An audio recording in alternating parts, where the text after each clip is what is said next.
Teman-teman netizen dan staf saya KSDA di seluruh Indonesia, pagi ini saya ada tamu penting, yaitu Pak Sio dan Budian dari RAPP.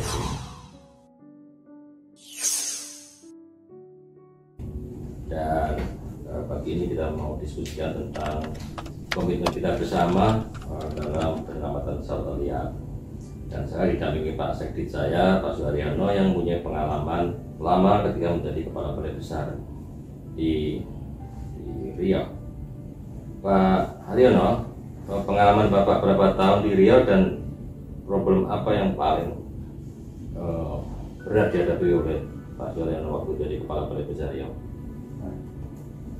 Izin Pak Dirjen, Pak Sio, Budian, pertanyaan yang Pak Dirjen sampaikan kurang lebih itu sama dengan pertanyaan Ibu Menteri pada saat saya ditugaskan ke Riau, bahwa apa sih yang mau kamu lakukan di Riau itu, dan ternyata itulah juga yang saya temukan, bahwa di Riau ternyata didominasi oleh pemberitaan negatif yang keluar dari kawasan hutan. Ada 4 pemberitaan. Yang pertama masalah asap dan kebakaran, yang kedua masalah perambahan, yang ketiga masalah illegal logging yang sporadis, dan yang keempat ini masalah konflik satwa. Lah, 4 berita ini menjadi berita yang selalu negatif, Pak. Padahal di tingkat nasional juga, di tingkat nasional, bahkan tingkat regional ataupun bahkan dunia, itu menjadi sebuah berita yang kurang baik tentunya yang keluar dari selama ini. Lah, apa yang ingin saya laksanakan di sana, Pak Haryono? Saya ingin membuat berita yang selama ini didominasi oleh berita negatif itu menjadi berita yang positif dan berita yang edukatif, Pak. Ya, selama di sana Pak Haryono berapa tahun tuh? 2 tahun ya lebih ya? 3 tahun 10 bulan. 3 tahun 10 bulan, berapa konflik satwa liar yang berhasil ditangani? Ya, untuk kami punya datanya bahwa untuk dominasi konflik satwa yang ada di sana adalah gajah, yang hampir setiap hari sepanjang tahun. Gajah. Tapi kedua adalah yang sangat menakutkan kadang-kadang itu adalah konflik pertemuan atau perjumpaan dengan harimau.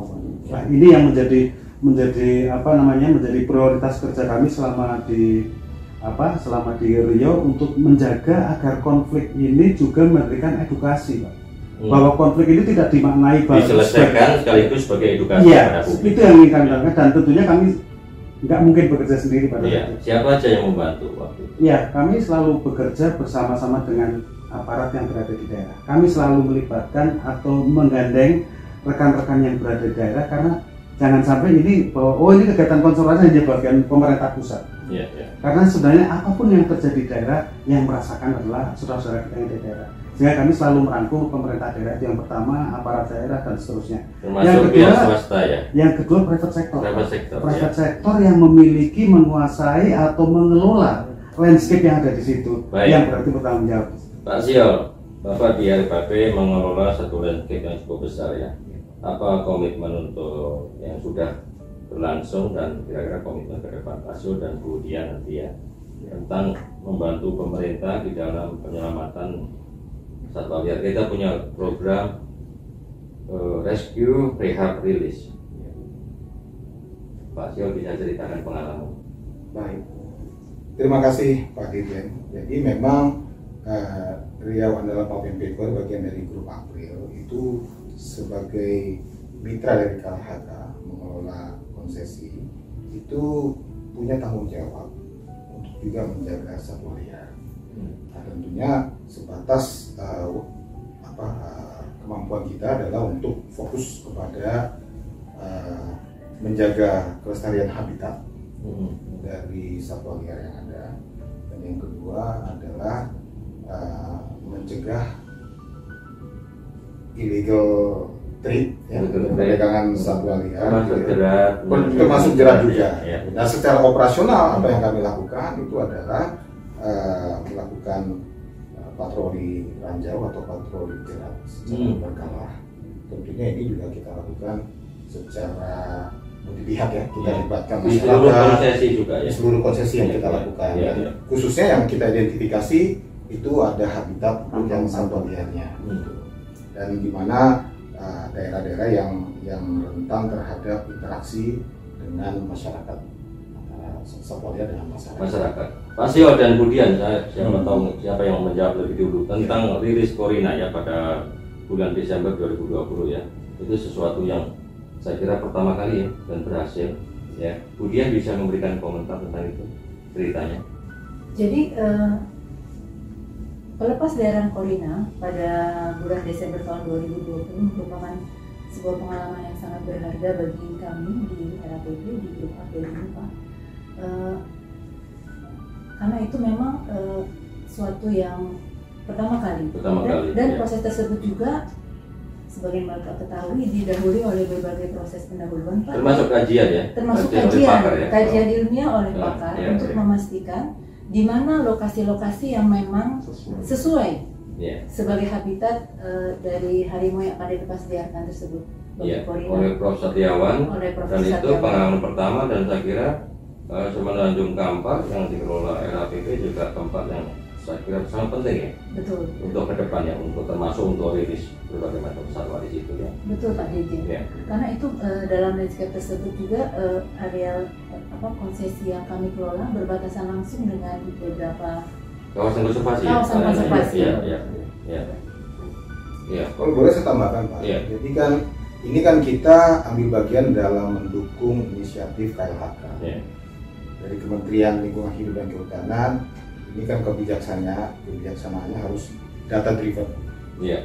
Itu sebabnya waktu sebelum pelepasan Corina itu didahului dengan studi kelayakan habitat, studi ketersediaan pangan, studi tentang kesiapan masyarakat untuk mendengar adanya rencana pelepasliaran. Itu yang paling penting dari proses, bukan hanya rilis tapi juga mempersiapkan habitatnya dan kemungkinan dia bisa survive ya. Pelepasan Corina juga dibantu oleh Yayasan Arsari ya. Untuk merehabilitasi. Untuk proses rehabilitasi Corina sebelum dilepasliarkan. Pak Ariana, masa depan Riau menurut Bapak gimana ini? Masih terus ada konflik satwa atau bagaimana? Tentunya teman-teman di Riau tidak akan pernah capek untuk melakukan sosialisasi terus-menerus bersama para pihak pemangku kepentingan seperti tadi private sector, NGO dan seterusnya, untuk selalu bicara ke masyarakat bahwa mari kita berusaha untuk berdamai dengan fakta, dengan kenyataan bahwa ruang main harimau Sumatera semakin berkurang, sehingga dimungkinkan untuk terjadi percobaan. Nah, bagaimana untuk mengatasinya, memitigasi hal ini yang selalu dan mengantisipasi ya, memitigasinya itu agar tidak terjadi konflik dan bagaimana itu bisa meminimalkan korbannya. Teman-teman semua, KSDA dan netizen, ini salah satu bentuk program yang disebut kerjasama Pentahelix yang dikembangkan dengan private sector, dengan perguruan tinggi, tadi akademisi yang melakukan kajian, kemudian pemerintah dan juga media massa dalam melakukan edukasi kepada publik. Saya kira ini contoh yang nanti kita terus kembangkan dan kita rencana akan merilis lagi ya Pak Yol ya. Ya, kebetulan begini Pak, kita tahun lalu RAPP bagian dari grup April meluncurkan komitmen April 2030. Salah satu target komitmen kami itu adalah mendukung pelestarian keanekaragaman hayati di Riau. Nah, tentu saja perlindungan satwa liar itu masuk di dalamnya, dan pelepasliaran satwa liar ya, termasuk yang kemarin kita belajar dari Corina, dan kalau ada lagi nanti ini akan menjadi prioritas kita juga ya, dengan dipasang GPS juga, dan kita bisa memantau pergerakannya sampai 2 tahun saya dengar Pak ya. Kembali lagi tadi kan data driven itu yang inisiatif dari KLHK yang kita sangat ingin, dan evidence dari pengalaman Corina itu bisa kita pakai untuk kedepannya untuk lebih baik. Mbak Dian, Pak Sio, terima kasih kehadirannya di ruang kerja saya, Pak Aryono, dan kita terus belajar mendorong KSDA menjadi organisasi pembelajar ya, bisa belajar dari kesalahan dan tidak mengulangi kesalahan yang sama di masa depan. Selamat tahun baru 2022.